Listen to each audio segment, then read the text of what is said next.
Hello everybody, here we are chilling out in our little Minecraft test world. It's a hot day here, so I thought I'd sit in the pool. There's not much here except a big machine that I've built. I've been playing around with the forestry stuff again and come up with a new design for a kind of perpetual machine that produces stuff out of the excess. Now that we know that there's masses of excess from previous machines that I've built.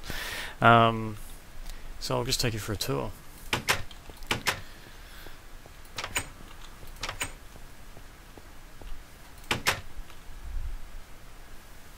I'll show you this before I go down.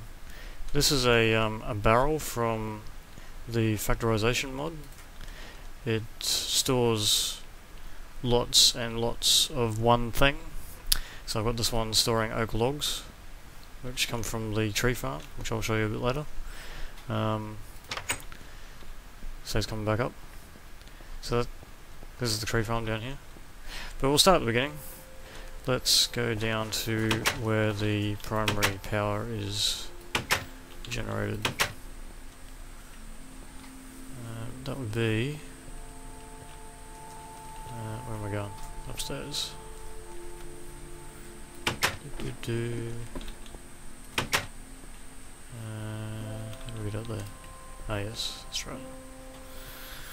Easy to get lost in this place. Okay, so this is the peat bog. Just like in the other ones, this is used to make peat to get ash for fertilizer, for the biomass.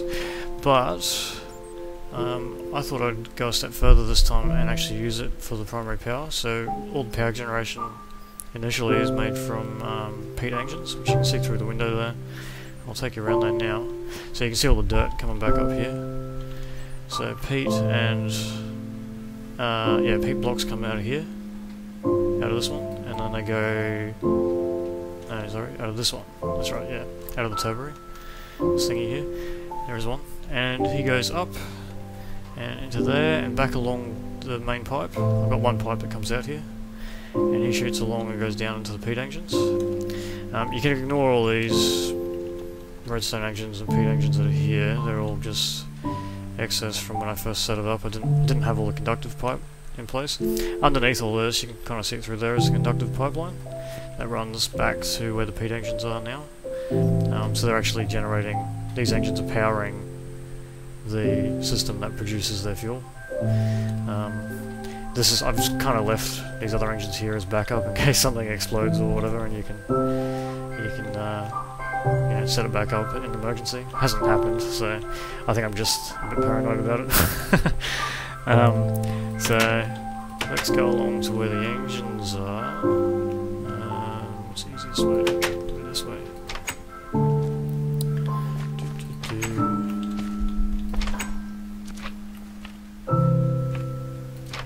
Okay, so half of them are outside, out here. And half of them are inside, or about half I think. So they're just in pairs.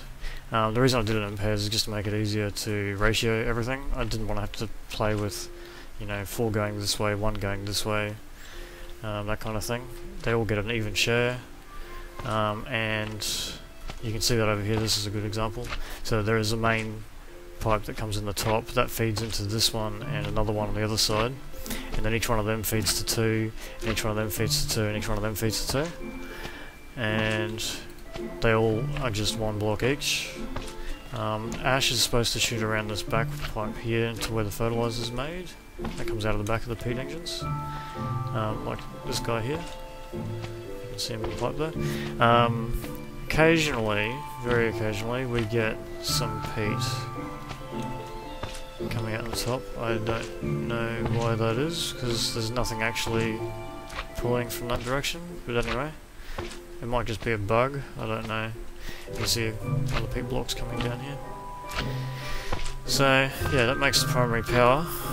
You can see the blue lines where there's power coming out, and all that power goes into 2 places. One here that goes along to the peat bog, and the other one comes up here and over here and feeds some machines. So there's a few machines here. We've got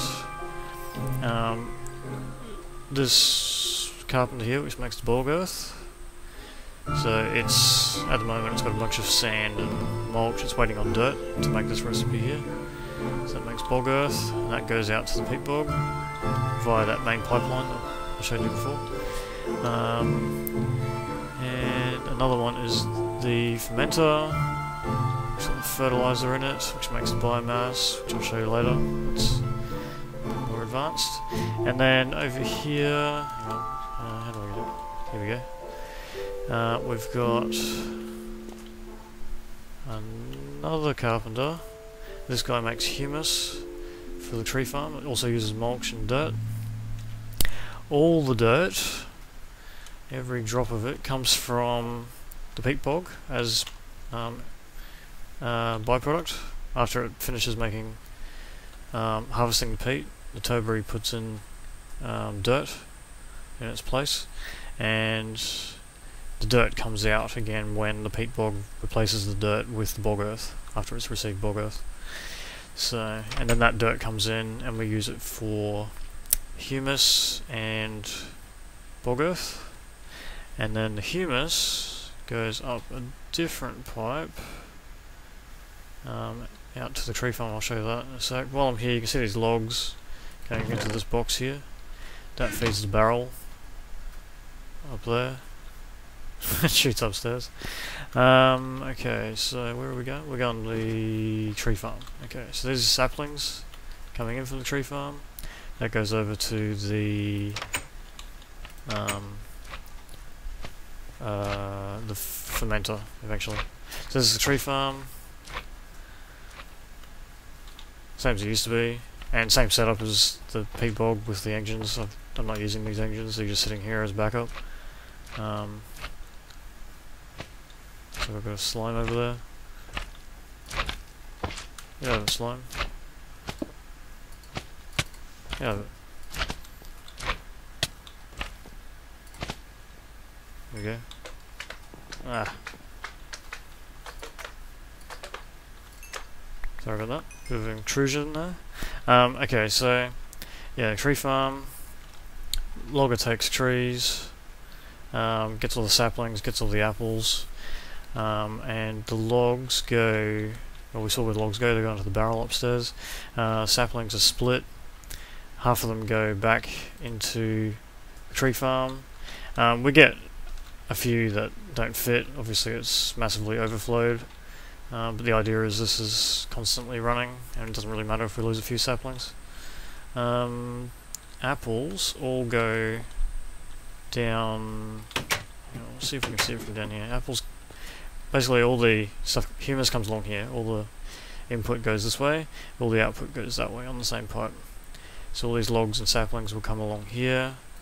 Saplings will go up and into that humus, no, into the fermenter.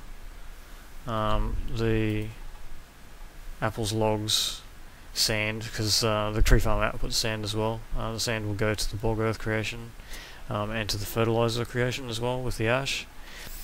I've had ash in here because I had peat engines running down there. I don't actually have that anymore, so that's kind of not really needed. That's a bit of legacy. That in there, you can't really see it, but all that stuff in there is from the moistener, which is up in behind that wall. That is making the mulch, and the mulch goes into the humus and bog earth creation, just like before. It's the same as it was originally in the previous machines, which I might put a link to so you guys can go back and watch them if you didn't see them.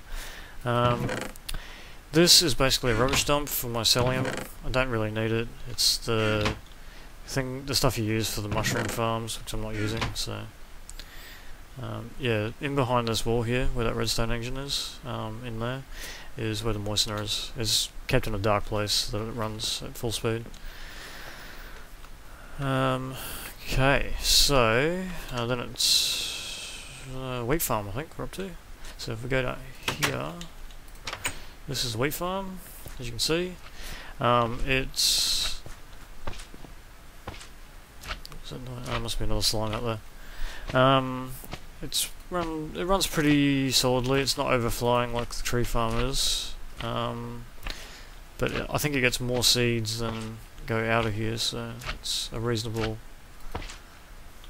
It's reasonable productivity. I think eventually it might actually catch up and we'll end up with more seeds here than inside, but for the moment it's doing okay.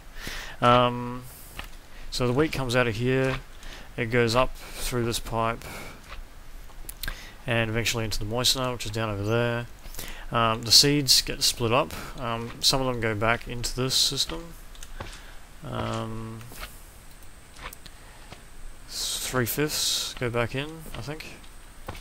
Yeah, 3/5 go back in, 2/5 go inside. And if we go inside, so let's see, I think it's up here. Seeds, yeah, so they split up. Must be upstairs somewhere. I think it's, oh, hang on, what's this? Yeah, here we go. So, I think, oh, there's another one there. So there is a filter in there, it splits them up. Some of the seeds go down into the moistener from that filter there. I don't know if you can see that diamond filter. And the rest of them go here. And the ones that come this way go down there to a seed oil squeezer. It's basically it squeezes the seeds into oil. And what else? Let's see. Yeah, I'll show you this. This machine makes use of Buildcraft logic gates from Buildcraft 3 that I hadn't actually played with before. They're quite cool. You can check things like this is checking, so if a pipe wire is on, then it sends a redstone signal. So then it will turn on this redstone engine and pull something out of here. But yeah, you can check all different things. You can use them to check fullness of tank. So this has got, if there's space for liquid in the tank, then it will turn on the signal. Yeah, that kind of stuff. So that turns on the pipe signal goes down here, and then you've got another gate downstairs which detects pipe signal to do whatever, that kind of stuff. So you don't have to have machines running constantly. You can actually check for conditions, and there's all sorts of different conditions you can check for. I'll show you some of them soon. So yeah, this here is a chest full of saplings. So instead of feeding the saplings straight into the fermenter and losing half of them because it fills up real quick, I've got them going into a chest, and it basically requests them when it has run out. It sends a signal up here to this logic gate, and then that turns on the redstone engine, pulls some more saplings out, and yeah, it processes them. And the one over here does the same thing with fertilizer. I was finding fertilizer was filling up really quick, so I set up a buffer, and it basically sends a signal up this blue wire to this one here, and turns on the redstone signal to the engine when it needs more. So yes, that works pretty well. Just saves on overflow. It means we can actually have stock, and if for some reason the generators fail, which they haven't yet, but if they do, it just means we've got stock of things. We don't have to be trying to run things ad hoc to try to get fertilizer out, that kind of thing. What else can I show you? Okay, so the fermenter is basically an excess power machine. I'll just go downstairs and show you what happens with all that stuff. So I was finding the peat engine generator system was just making too much power for these few machines here. So the fermenter takes some of that, makes biomass, which feeds this pipeline here, which you can see is full. That's because the tank's full. It makes lots. it makes way too much, and it won't run. The machine won't actually run if it's backing up, so it won't draw power from the conduit, which we might be able to see. Yeah, you can see there's no blue line in there. It's not actually taking any power. So then then there's more energy going into other machines, and you find other machines actually run more efficiently as well, which is good. This gate here detects if the pipe is empty. If the pipe is empty, it turns on the redstone signal to the redstone engine to pump more biomass out of the fermenter. It also turns on the red pipe signal going up here. You can see this red wire. That requests more fuel and saplings and what have you, so it can make more. This thing only runs if it needs to run, otherwise it stops. The biomass tank is the same. If this pipe has got stuff in it, it doesn't pump more. So yeah, it just stops when this thing's full up, which it is. This is the still.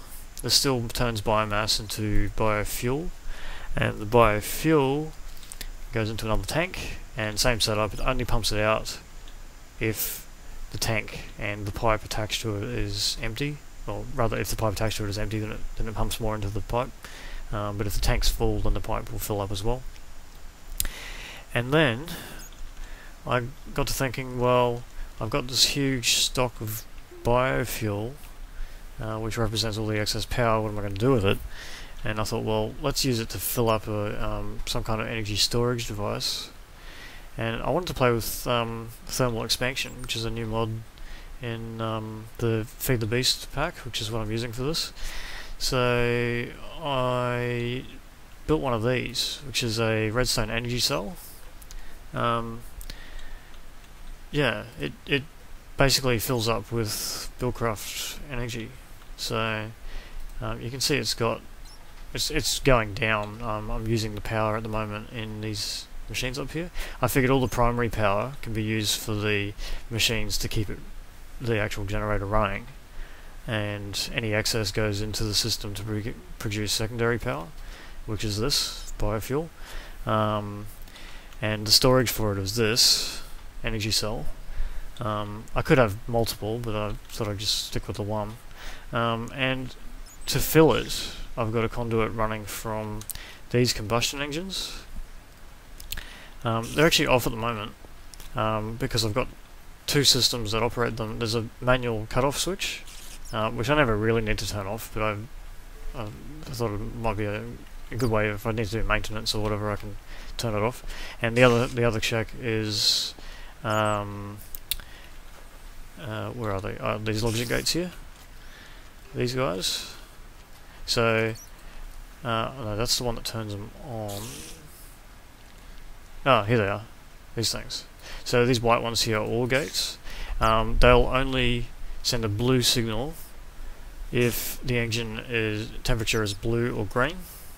Once they get to yellow or red, they just turn off, because I don't need the power that much. I'm happy to operate them on lower efficiency rather than not explode. And yeah, so they send the signal to turn on the blue wire, and so as long as the red wire is on, which is your manual cutoff switch being off, that activates the wire, and the blue wire is on to show the temperature, like the thermostat is okay, then these AND gates, which check for red and blue, turn on the redstone signal and then operate the engine. So the blue wires will be on because you can see this is actually lit up. So that means if I turn on this manual cutoff switch, these engines will start pumping. And you can see them just every now and again. You see one little pixel of these liquids disappear. Once they go up to green, they actually use a bit more water, and you can see that go down. But when the water gets to the bottom, they'll heat up to yellow, and then they'll cut off. The engines will cut off. You can see the blue wire here. They're actually producing a pretty constant stream of energy, and this will be going up now as well. Yeah, quite quickly. About a second for every 100 Minecraft joules. So it runs pretty well. Probably too well. I did actually have 4 engines here originally, but I didn't really need it, and it was neater and easier to set up the wiring without having a 4th, so I got rid of it. But yeah, so I find that's pretty good. And then when that gets to full, it takes ages to actually use the power. Oh, the other good thing with these is customizable input and output. I can say only input up to a certain amount. I can configure it how much, and the output I can set it to output up to whatever, or don't output anything at all.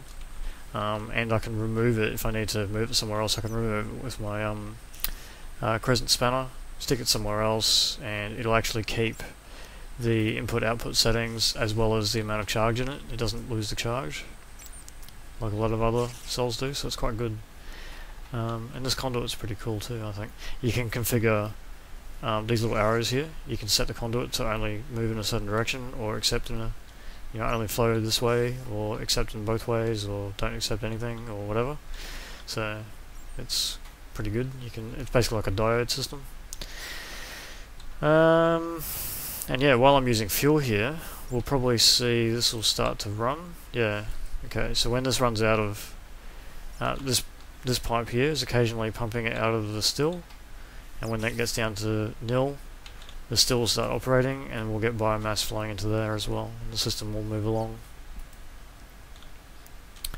So yeah, that's how that works. So basically I can operate anything off this power. I can plug all my machines into it.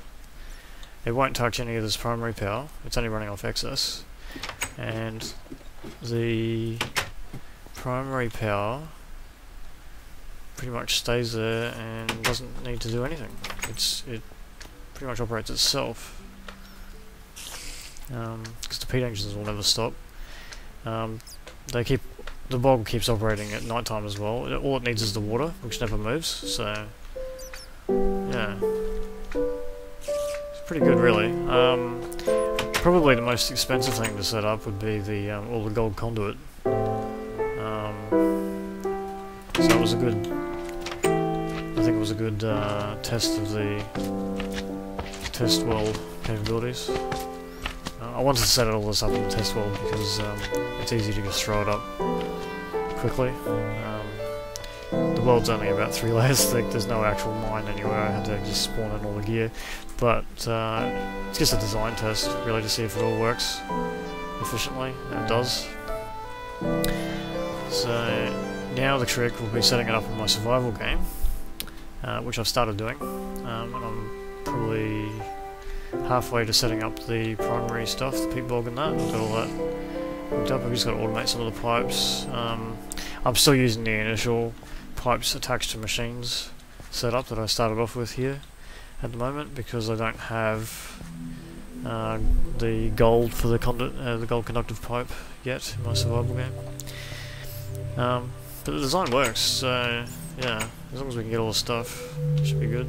This is the seed oil squeezer here. I'm not actually using it for anything in this test game. I just wanted to see what. Basically, I was looking for uses for the excess energy, and it slowly builds up. And you can use it for fuel if you need to as well, or whatever. So I could have a tertiary fuel system on something, or I don't know. I couldn't think of a use for it right while I was building this. So it's just sitting there filling up a tank. There's some seeds coming in now. You can see them going in, and what happens is when there's inventory, the engine will power. Well, they should do. Yeah, there you go. There's seed oil coming out. It checks for inventory in the squeezer, and when there is, then it sends a redstone pulse. And there's a similar one over here. I've got an apple squeezer. The apple squeezer is a bit more useful because it makes mulch as well. So when there's when there's apples in here, it turns on the redstone pulse. You get apple juice come out, which fills up the tank, and you also get a bit of mulch, and the mulch goes into the same pipe. This is the mulch from the moistener, so it actually feeds the system. So it's not utterly useless like some of the other byproducts. Yeah. So that's the machine 3. It's a bit better than the previous ones, I think. Running the previous ones basically made fuel. You had to kickstart it. It made the fuel to run the engines, but you had to actually have some fuel to start with, because the fuel was the biomass, and I was running everything off the biomass, which it works, it's good, but you've got to, you have to have something to begin with, so you've got to have a temporary setup to get it going and then move everything around. And this was probably cheaper because peat engines are just made with copper instead of bronze, so it would have been easier to set up in a survival situation. So I'm hoping I'll be able to set mine up quickly, fairly quickly in my survival game because of that. Yeah, so it's good, and biomass is still a fairly good fuel derivative, so I've got it as a secondary fuel thing. Yeah, you can see these are powered up to green now, so they will probably shut down fairly soon, and then when they cool down they'll turn back on again. So yeah, pretty good. I'm pretty happy with the setup. I'm really liking these logic gates. Buildcraft logic gates are just amazing. The number of different configuration options and what have you, it's just really good. I might even quickly switch to creative, and I will show you very quickly some of the things on these logic gates. I'll just stick some structure pipe down with some, I don't know, mate, I'll just pick out a diamond, here we go, diamond AND gate, that'll do. So if I stick that down, and, oh okay, yeah, well if you've got tank next to it, you get all the tank ones. It depends what they're attached to. So if I go like that, and now you can see tank empty, liquid in tank, space in tank, tank full. If there's pipe wire on them, so if I go like that, put some pipe wire on there, then you also get the pipe wire on off. If I stick a machine next to it, like I don't know, maybe we'll go a carpenter, but yeah, any of the machines I think work. If we stick a carpenter just sitting right there, we also get inventory ones, yeah, inventory empty, items in inventory, space in inventory, inventory full, has work. Some of them have fuel ones as well, like for the fermenter you can set it to check if fuel is less than 10%, less than 25%, and what have you. So yeah, there's lots of different configuration options. It's really good, and you can get really good efficiency from all your machines, all your energy generation, all that kind of stuff, all your fuel setup, sending items through pipes. You never have to worry about blockages.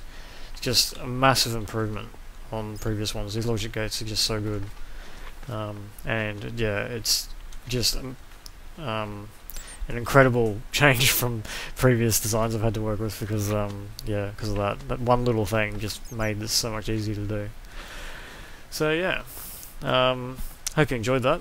Gave you a little bit of a insight into some Buildcraft 3 stuff and some Forestry stuff, and I'll catch up with you later. Bye.